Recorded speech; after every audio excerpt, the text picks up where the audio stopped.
Hey. Yeah, I knew you were coming.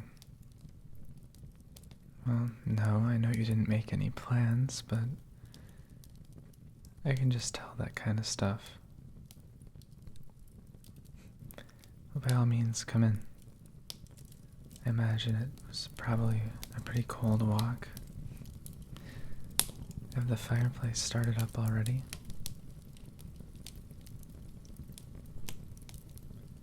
Just, well, come have a seat.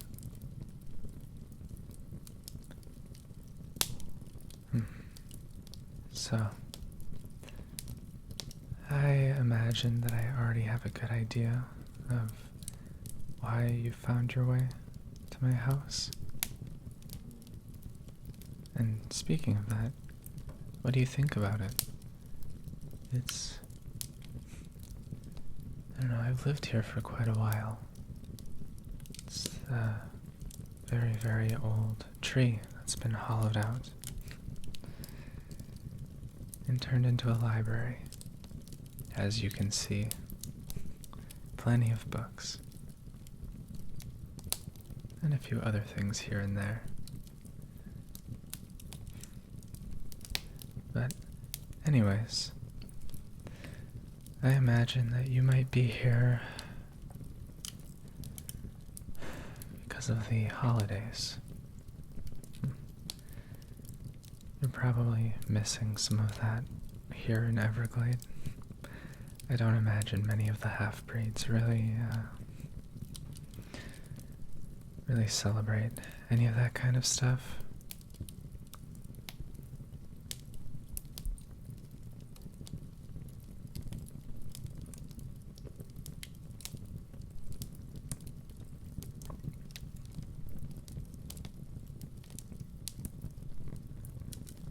Well, just given the history of half-breeds and humans, not many of those traditions probably flow very well. But I know how much it can mean to some of you. And, well, Everglade is an interesting place to move. As a human, there aren't many of you here. I could probably count them on one paw.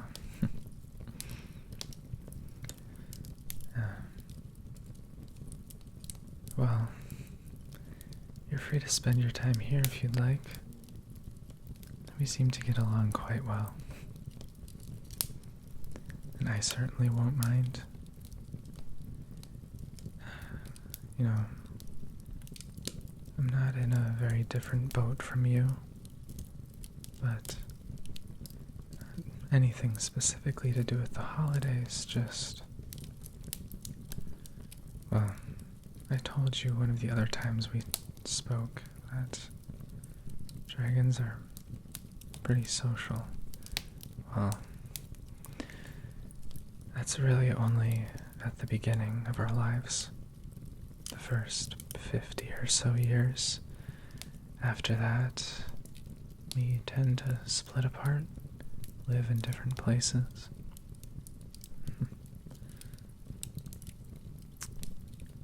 Yeah. My situation is truly not very much different from yours.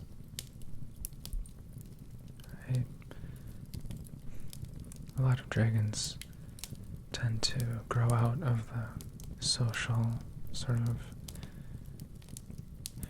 affectionate phase, but I guess I never did, really. So it gets a little lonely here in this library. You're probably the first creature other than me to step foot in here in at least a year. Usually, I'm the one going out of my way to talk to other people around the town, but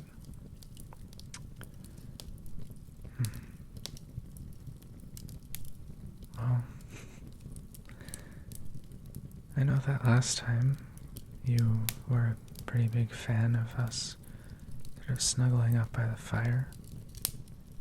we could definitely do that again if you'd like. And I have some books and such that maybe I could read through with you. Or go over some history or something. Really anything. There's a lot to do in a library like this. Yeah, just come on over. You can just come right under my wing.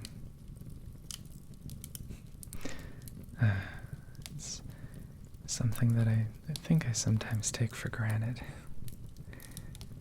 Having fur. It's like always having a blanket.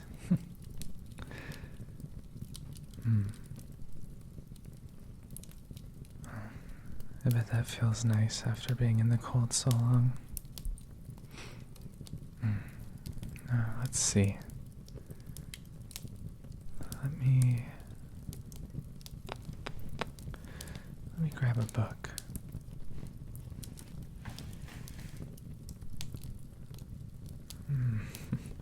This is a book that I haven't read in a while, though I think I have most of it memorized.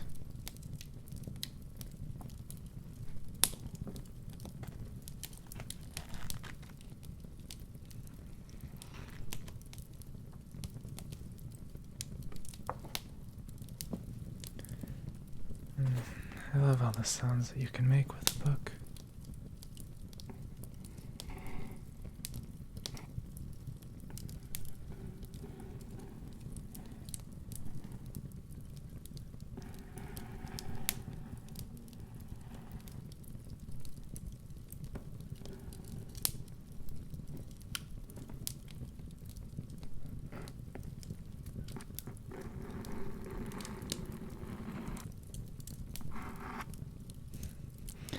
Sorry to delay. I sometimes get a little bit lost with sound. This is the history of dragons on this beautiful planet. There are some inaccuracies. It's sourced by a certain human researcher. But it's nonetheless a good recount of the history.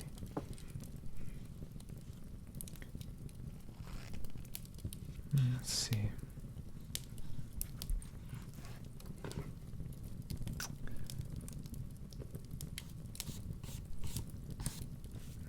It's a little bit dusty.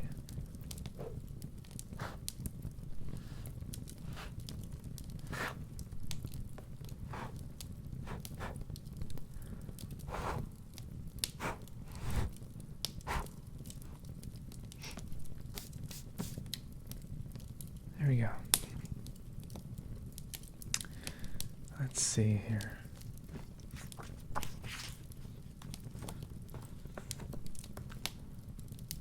Yes. So this is the timeline of dragons. They appeared here very early. Or well, we did. Not me myself. I'm definitely not part of the original generation, but dragons as a whole, they're one of the oldest creatures on the entire timeline of this planet.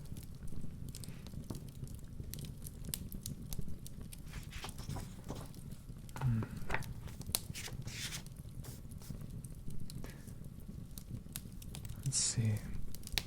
These dragons live somewhere around 400 to 500 years. It varies, but that's unaided by magic. With magic, I've seen some live over 3,000, but it's such a toll on the fey lines that the energy is drawn from. It's usually looked down upon.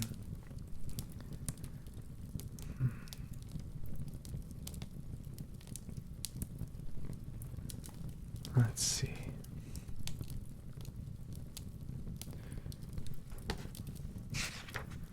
Here are some pictures of different types of dragons.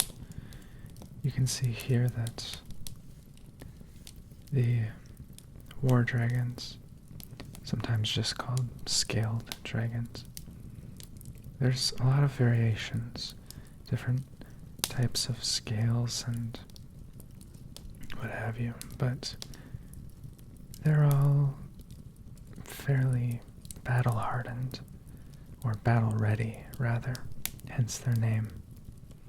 And this is just what happens when no magic is introduced to the egg of a dragon.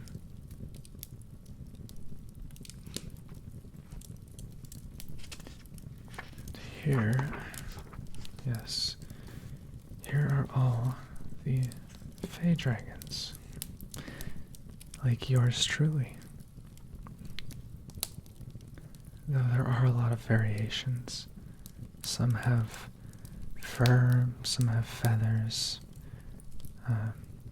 smaller, softer scales, a smooth coat. They can even have harder coverings, kind of like a war dragon, really, but it's still a distinction. There can also be combinations. Again, like yours truly. I have both fur and feathers. The feathers are just on my wings, though.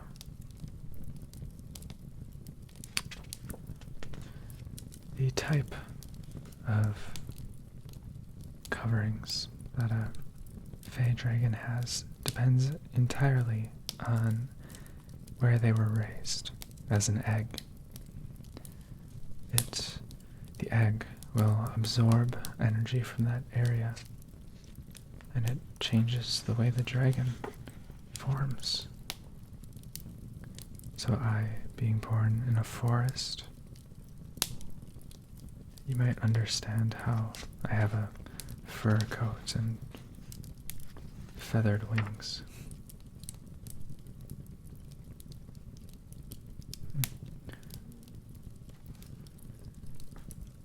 For a human, these are very well drawn. Well, for a human researcher.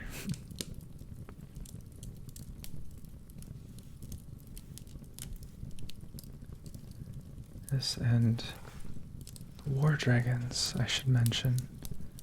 That's what happens when there is no energy. There is nothing. So there's nothing to absorb into the dragon, and so by default they're actually war dragons. That's the default. Fey dragons are a mutation on that, but a necessary one. Dragons wouldn't have their place if it wasn't for the magic they control.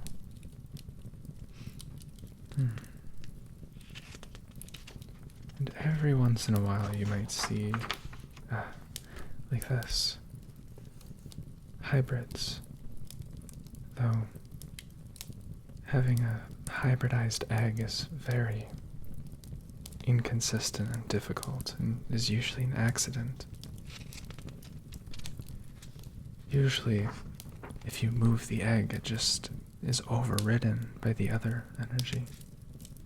No one's really completely sure how you ever get hybrid fey dragons, but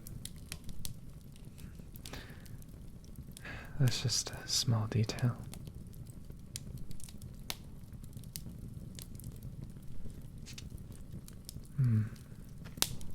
Skip ahead a little bit.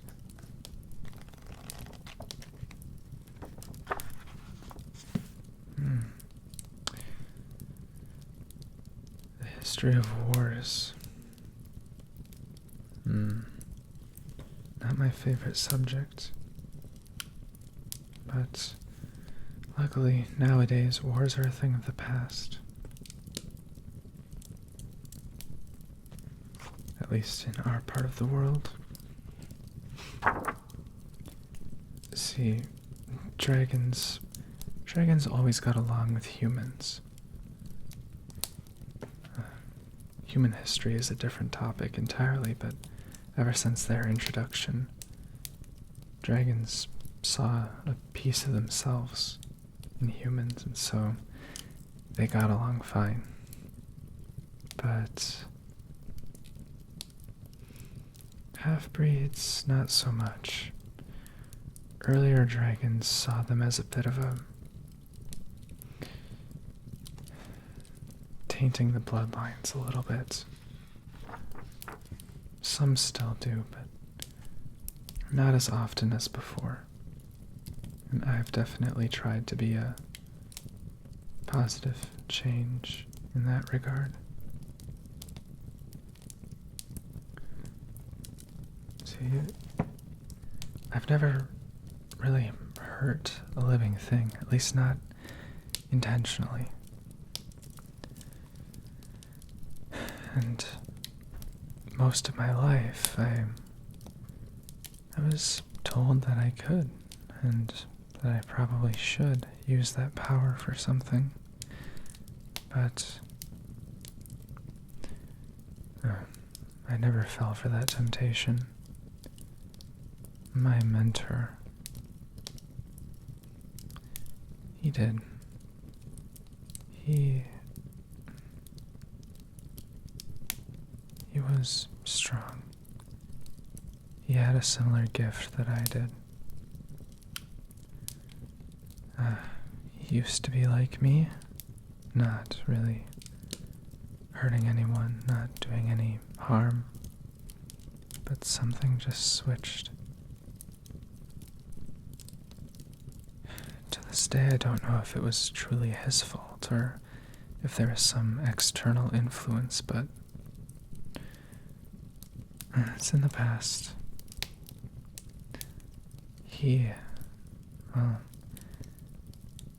His power was unmatched for a while until the group of dragon hunting humans caught up with him.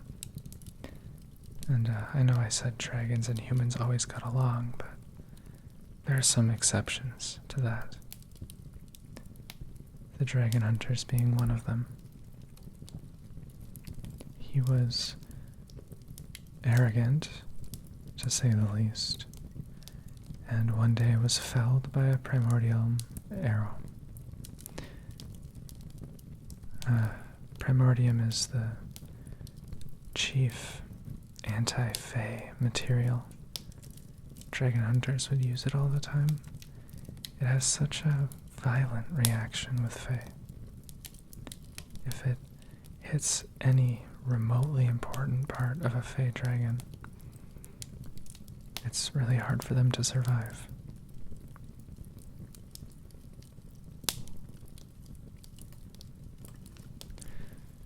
But I've always hated the idea of senseless violence, so you really don't need to worry about that. Well, to be honest, the people telling me to wield my power are not wrong in how strong I am. I don't normally bring it up, but there's something unique about me that gives me a lot of power. I could probably raise this entire village in minutes with little to no contest.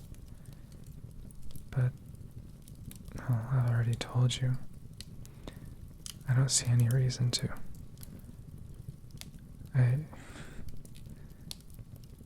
I so much prefer to be friendly and get to know people, be affectionate.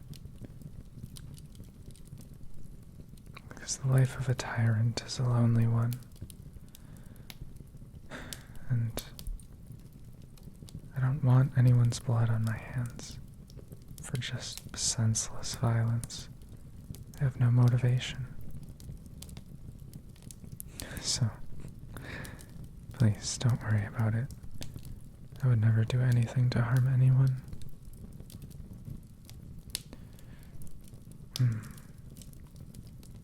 Some dragons are still senselessly violent, and you should be careful if you come across one, though as a human you should be fine. There is one who borders the village. He doesn't come in to make friends like I do, but he's friendly. His name is Marathon. He is a war dragon, so if you're ever interested, you should meet him sometime. Well, enough of my own history. Let me grab another book.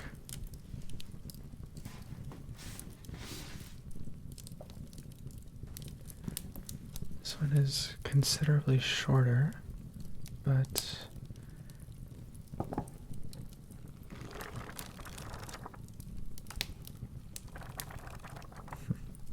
this is about the constellations.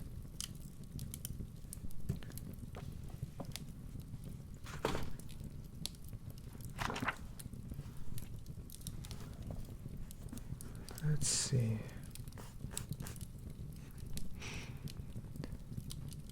This one is Zephyr, the dragon goddess of water and fertility. She is well known by some of the river tribes.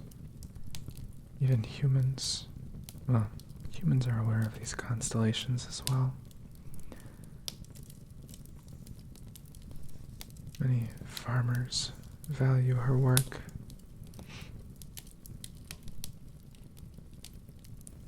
Quite pretty as well.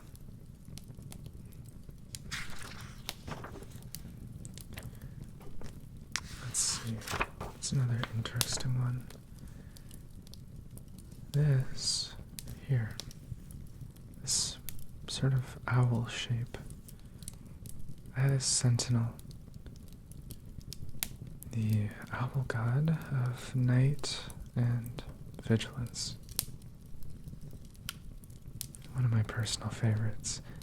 I've always been a fan of owls. Just something about their embodiment of wisdom. I still have not met an owl half-breed. I know some exist, but the closest I know of is in a far, far distant tree village. Not too far from where I grew up, actually, but I never went there. I might make the journey sometime. This, another dragon. This is Zephyr, the dragon god of air, storm, weather, all of that. He looks quite majestic. Sort of embodies the highlands that border the town here. The wind's quite strong up there.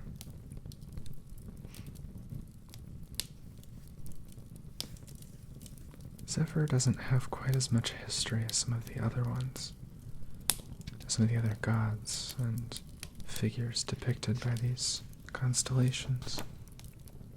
Though he is very important, obviously.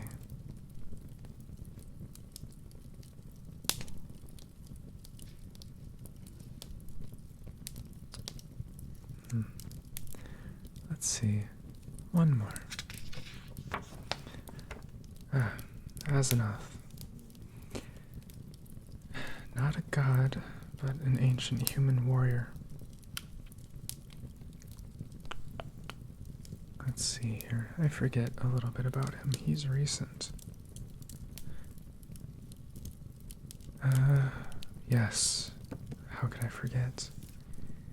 He is the one rumored to be a dragon half-breed. Prior to him, I don't believe anybody knew that was possible.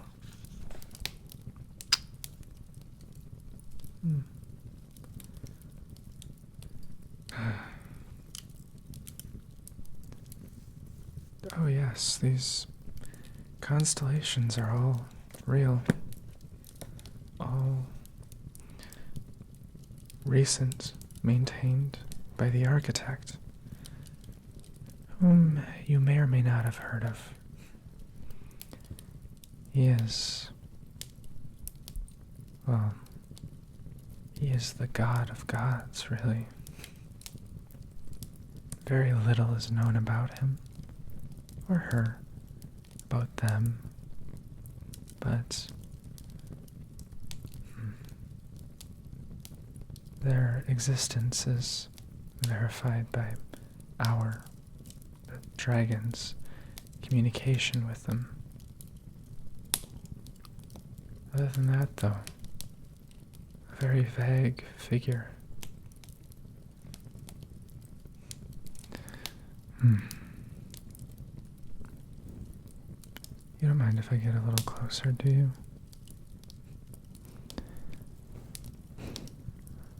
I just like to savor these moments.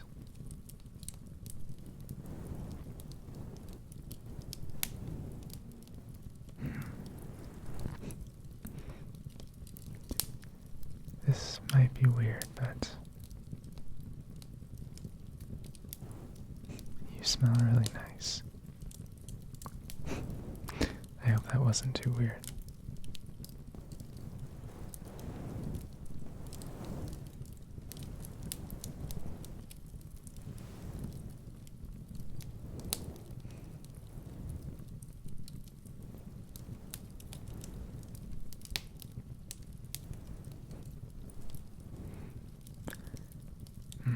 Like I said, I love having a fur coat.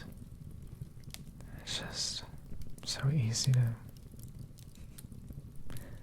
cuddle with it.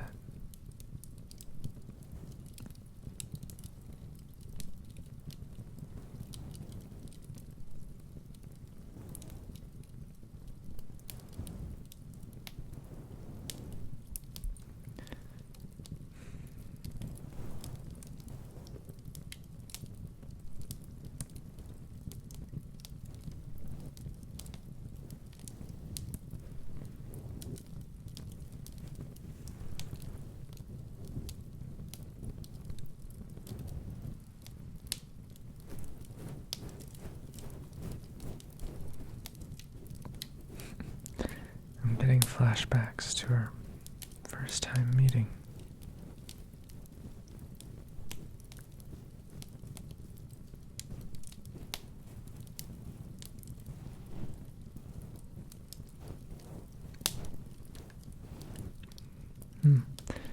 I do really enjoy that herbology class, though.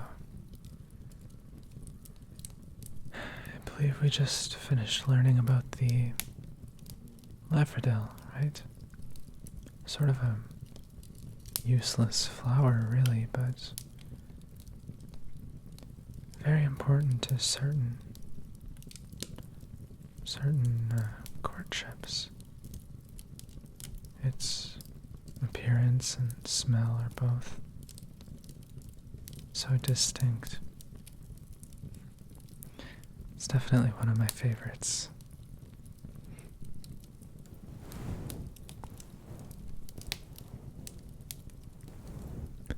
Exceedingly rare, though.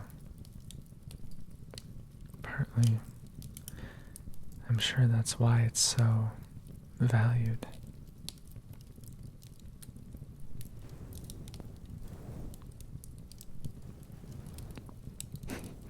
Well, between my wings and fur and the fire, I'm sure you're quite warmed up now.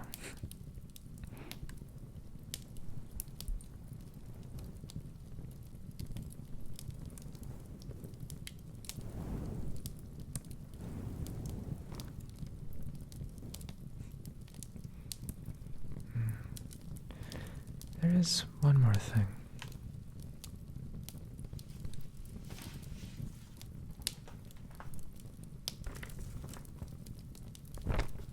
Parchment infused with Fae. A spell scroll without anything written.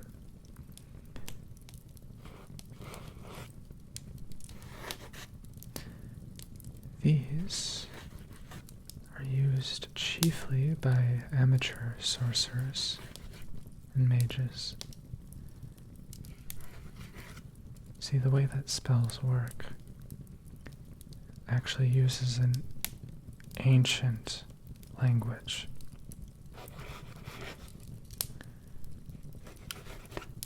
And these spells in this language,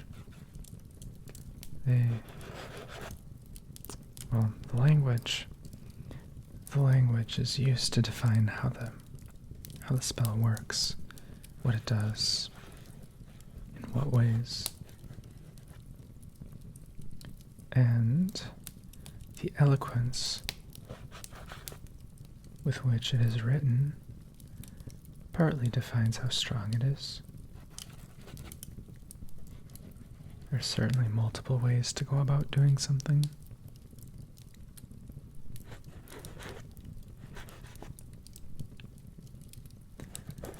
Some of it's just memorization.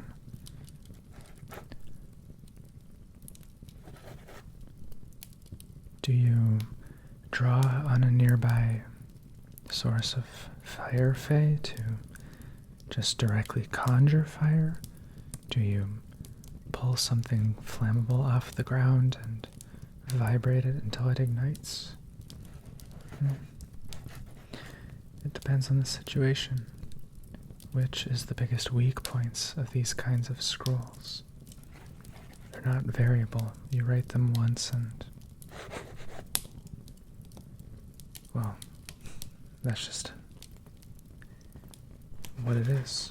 You can't really change it, not easily. That's why skilled sorcerers and mages, once again, like yours truly, we have a sort of shortcut. It's a little hard to explain, but all spells cast have to be written at some point. When casting a spell from just your mind, you're imagining the entire spell as it would be written out. And then, when you cast it, you're still writing it. It's just so instantaneous that it looks fluid, like one movement. That, and you don't need to actually use your hand or paw or whatever to draw it out. You can just form it. One last finishing touch on this. Good. But yes, being able to cast them directly is definitely a benefit. But it takes a lot of practice. Well, I think it's time that I show you what I was working on with that scroll. Well, be a little patient. Just let me cast it and, well, you'll hear what I've done.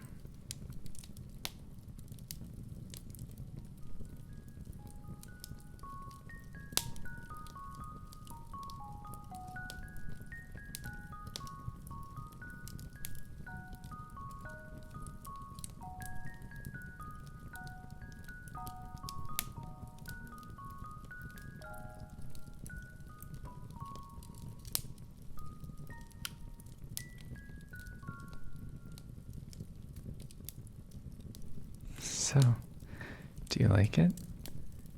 It's a little bit of a jingle. thought maybe it might remind you of some type of music that you might hear over the holidays. Though I'm not super well versed in that, so it might just be a vague little song, but it's the thought that counts, I think. Well,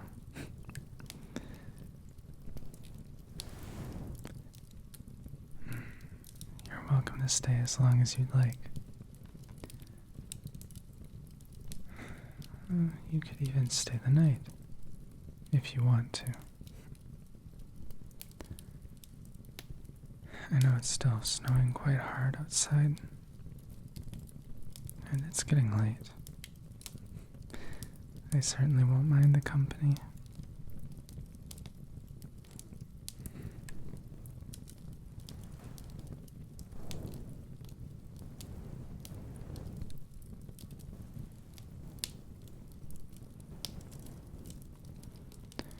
What a strange decision for a human to move to Everglade, but I'm glad you did.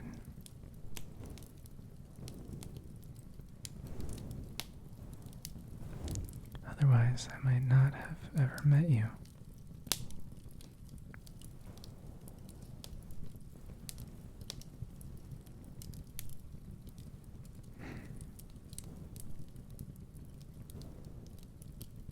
Well, just relax. I'll tighten my wing around you a little bit.